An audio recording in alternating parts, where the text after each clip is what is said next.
چاہے ذوق کو لگا ہو یا نہیں لگا ہو، لیکن بہادر شاہ ظفر کو برا لگا تھا۔ اب آپ دیکھیے کہ ایک بادشاہ کے ابرو پر بل پڑ جائے تو کیا ہوتا ہے۔ تو غالب نے کہا تھا، انہوں نے بادشاہ کے حضور میں یہ پیش کیا، وہ تھا اس کا مقطع تھا، ہم سخن فہم ہیں غالب کے طرفدار نہیں، ہم سخن فہم ہیں غالب کے طرفدار نہیں، دیکھے کہہ دے کوئی اس صحرے سے بڑھ کر صحرا، دیکھے کہہ دے کوئی اس صحرے سے بڑھ کر صحرا۔ ذوق کو تو کچھ نہیں ہوا، لیکن بہادر شاہ ظفر کو کہیں لگا کہ یہ میرے استاد کی طرف اشارہ ہے، یہ ان کی بے عزتی ہے کہ کہہ دے کوئی اس سے بڑھ کر صحرا۔ انہیں بہت برا لگا۔ مقطع کو دیکھ کر حضور کو خیال ہوا کہ اس میں ہم پر چشمک ہے، بادشاہ کو ہوا کہ ہم نے شیخ ابراہیم ذوق کو اپنا استاد اور ملک الشعراء دربار بنایا ہے۔ اس کے جواب میں انہوں نے استاد سے سیرہ لکھنے کی فرمائش کی۔ اب ذوق نے بھی غالب کے اس بہت خوبصورت سیرے کے جواب میں ایک سیرہ لکھا، اور اس میں انہوں نے مقطع میں یہ بتایا کہ جن کو دعوائے سخن ہو یہ سنا دو ان کو۔ اب جو سیرہ ذوق نے لکھا اس کا مقطع ہے، جن کو دعوائے سخن ہو یہ سنا دو ان کو، دیکھو اس طرح سے کہتے ہیں سخنور سیرہ۔ مرزا غالب نے موقع کی نزاکت کو محسوس کیا اور وجہ طور پر یہ سمجھا کہ مقطع کی بات بادشاہ کو ناگوار گزری ہے، تبھی استاد شاہ سے جواب میں سیرہ کہلوایا گیا، اور مقطع میں موجود شاعرانہ تعلی کا جواب اس طور پہ دیا کہ فوراً انہوں نے ایک قطع لکھا غالب نے، اور یہ قطع بادشاہ کی نظر کیا، استاد شہ سے ہو مجھے پرخاش کا خیال۔ غالب کہہ رہے ہیں کیونکہ اب وہ یہ بات درگزر کرنا چاہتے تھے کہ جو بادشاہ کو بری لگی کہ استاد شہ سے ہو مجھے پرخاش کا خیال، یہ تاب یہ مجال یہ طاقت نہیں مجھے، مقطع میں آ پڑی ہے سخن گسترانہ بات، اپنا بیان حسن طبیعت نہیں مجھے، یہ انہوں نے کہا۔ لیکن اس کے بعد بھی جب بادشاہ کی ابرو پہ سے بل نہیں گئے تو انہوں نے ایک اور قصیدہ لکھا فارسی میں، اور جس کے انہوں نے ردیف رکھی گرہ، غالب نے لکھا ایک قصیدہ جس کی ردیف گرہ رکھی، اور انہوں نے اس میں شعر لکھا کہ ردیف شعر ازاں کردم اختیار گرہ، ردیف شعر ازاں کردم اختیار گرہ، کہ از منست بر ابروئے شہریار گرہ، میں نے یہ گرہ اس لیے باندھا ہے یہ ردیف کہ مجھے بادشاہ کے ماتھے پر ابھی ابرو پر گرہ دکھ رہی ہے۔ تو اس طرح کی چیزیں تھیں جو ان کی چشمک رہی، لیکن بہت ہم اردو کو بہت فائدہ اس سے ہوا، اردو مالا مال ہوئی ان لوگوں کے قصیدے سے۔ اور آپ کو میں بتا دوں کہ جس طرح سے ذوق اپنے ماں باپ کی اکلوتی اولاد تھے، ذوق کے بھی ایک ہی بیٹا ہوا تھا جس کا نام محمد اسماعیل تھا، اور انہوں نے ذوق کے ہی مناسبت سے فوق اپنا تخلص رکھا تھا، شیخ محمد اسماعیل فوق۔ یہ بھی ذوق کی اکلوتی اولاد تھے، اور مرتے دم تک یہ لوگ ان کی ذوق کی بیوی استانی صاحبہ کہلاتی تھی، وہ کابلی دروازے کے اسی گھر میں ہمیشہ رہی، وہی چھوٹا سا گھر رہا، حالانکہ ان کو قصیدوں کے انعام کے طور پر پورا ایک گاؤں بھی دیا گیا تھا۔ ان کو انعام میں 4 مصاحب دیے گئے تھے، 4 سپاہی دیے گئے تھے جو ذوق کی حفاظت کرتے تھے، ذوق کے ساتھ رہتے تھے، ان کو انگوٹھی بھی دی گئی تھی، اور ان کو ایک زنجیر فیل یعنی پورا ہاتھی بھی دیا گیا تھا۔ اس سب کے باوجود ان کی یہ انکساری دیکھیے کہ وہ اسی چھوٹے سے گھر میں رہتے رہے تھے، اور 1857 کے غدر میں یہ ان کے 2 بیٹے ہوئے تھے محمد اسماعیل فوق کے، اور وہ بڑا بیٹا جو تھا وہ محکمہ نہر میں پنجاب میں ملازمت کرتا تھا، اور چھوٹا بیٹا برتنوں کا کاروبار کرتا تھا۔ لیکن جب 1857 کا غدر ہوا تو چھوٹا بیٹا اپنی ماں کو یعنی استانی ذوق کی بیوی کو لے کے مالیر کوٹلہ چلے گئے تھے، اور اس کے بعد سے ایک بس جو ان کے بڑے بھائی تھے ان کی پوتی ایک بار لاہور میں ملی، وہ لاہور میں رہتی تھی 1957 تک۔ اس کے بعد اس خاندان کا کیا ہوا، یہ لوگ کہاں چلے گئے، سارا خانوادہ ختم ہو گیا۔ ان کی بیٹی ہما خانم تھی، وہ لاہور میں رہتی تھی، وہاں ان سے بات ہوئی تو انہوں نے بتایا کہ ان کے کچھ رشتہ دار دلی میں بعد تک جراحی کا پیشہ کرتے رہے، اور باقی ذوق کے بعد جو فوق ان کے بیٹے تھے اس کے بعد تو اس خاندان میں علمی اور ادبی اس کی کوئی سرگرمیاں ہی نہیں رہیں اور یہ خاندان ایک طرح سے علمی طور پر ختم ہی ہو گیا. تو اس طرح سے ذوق کا آخری وقت ہوا. ذوق اپنے مرنے سے 3 گھنٹے پہلے ذوق نے ایک شعر کہا تھا, کہتے ہیں آج ذوق جہاں سے گزر گیا, کیا خوب آدمی تھا خدا مغفرت کرے. آمین. شکریہ.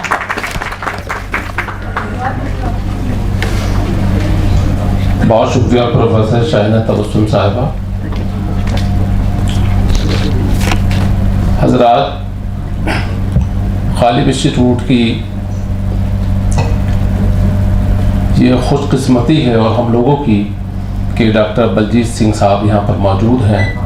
ابھی غالب انسٹیٹیوٹ نے دیوان غالب پنجابی کے اندر شائع کیا ہے, جس کی رسم رونمائی جو ہے 10 نومبر کو پنجابی یونیورسٹی پٹیالہ میں منعقد ہوئی تھی, اور اس کا سہرا جو ہے بلجیت سنگھ صاحب کو جاتا ہے. اور اس سے دیوان غالب پنجابی کی اشاعت میں آپ کا بڑا رول ہے, آپ نے اس کو دیکھا ہے, 1-2 پروف ہم نے ان کو دکھلائے اس کے, تو آپ نے ہماری بڑی مدد کی ہے. میری بہت ہی احترام کے ساتھ آپ سے درخواست ہے کہ چند کلمات فرمائیں.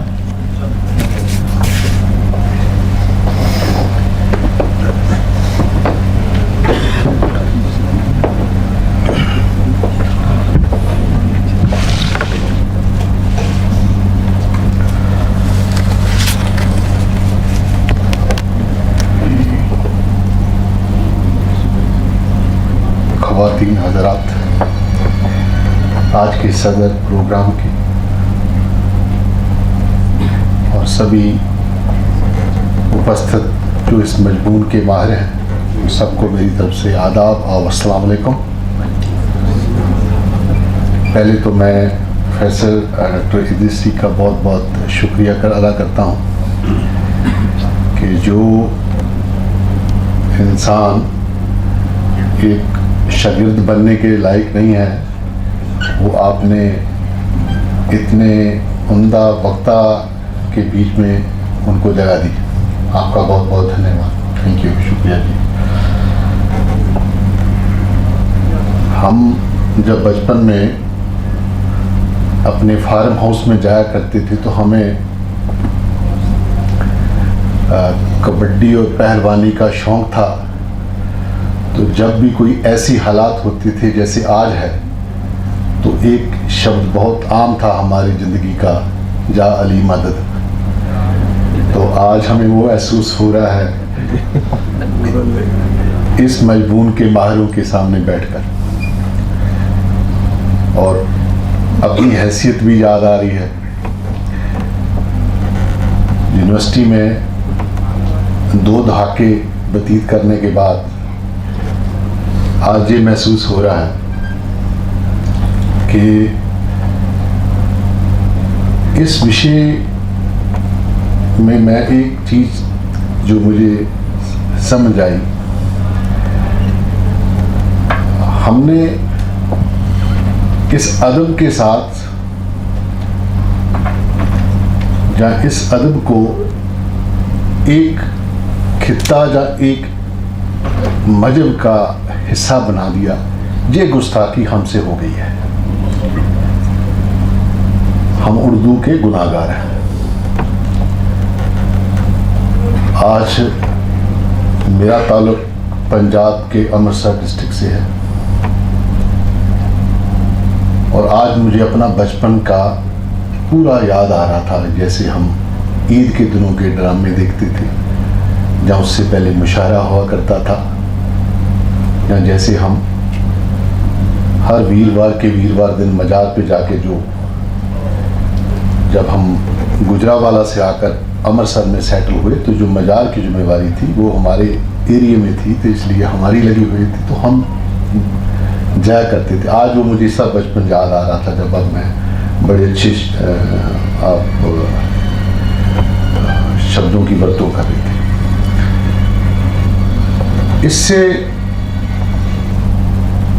ہم سب کی ذمہ داری جو لگتا بنتی ہے, جو الگ الگ پوزیشن میں بیٹھے ہیں, کہ یہ جو ہیریٹیج ہے یہ آپ سب کا نہیں ہے, ہمارا بھی ہے.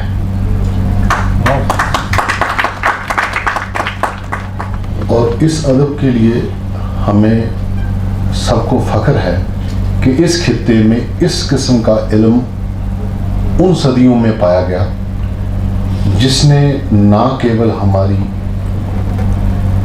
پرانی جنگیں اور آنے والی جو نسلیں ہیں ان کے لیے بھی ایک بہت اچھا علم کا جو سورس ہے وہ پیدا کیا.